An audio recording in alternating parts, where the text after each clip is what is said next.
Stay કરવાને આ side stay કરવાને 2 ગ્લાસ લીધા છે, બંનેમાં આપણે પાણી નાખીશું.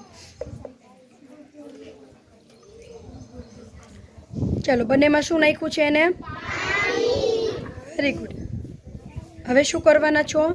અને 1 ગ્લાસમાં આપણે ઈનો નાખશું.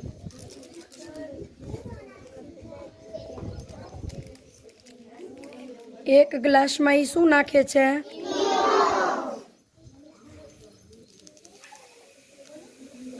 જો ઈનો નાખે છે તો આપણે શું થાય છે જોયું તમે? બબલ્સ થયા ને? હા, એ કાર્બન ડાયોક્સાઇડના બબલ્સ છે. હવે એ શું કરે છે પછી? બિસ્કિટ નાખે છે. બિસ્કિટ ભાવે છે ને?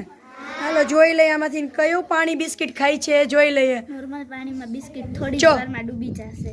જો નોર્મલ પાણી છે એને બિસ્કિટ નાખ્યું અને એ શું કહેવા માંગે છે કે થોડીક વારમાં ડૂબી જશે, એટલે કે વયું ગયું નીચે.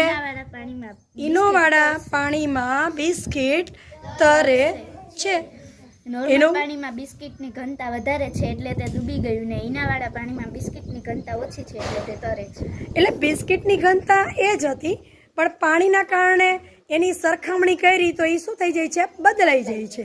ઓકે, સરસ, વેરી ગુડ.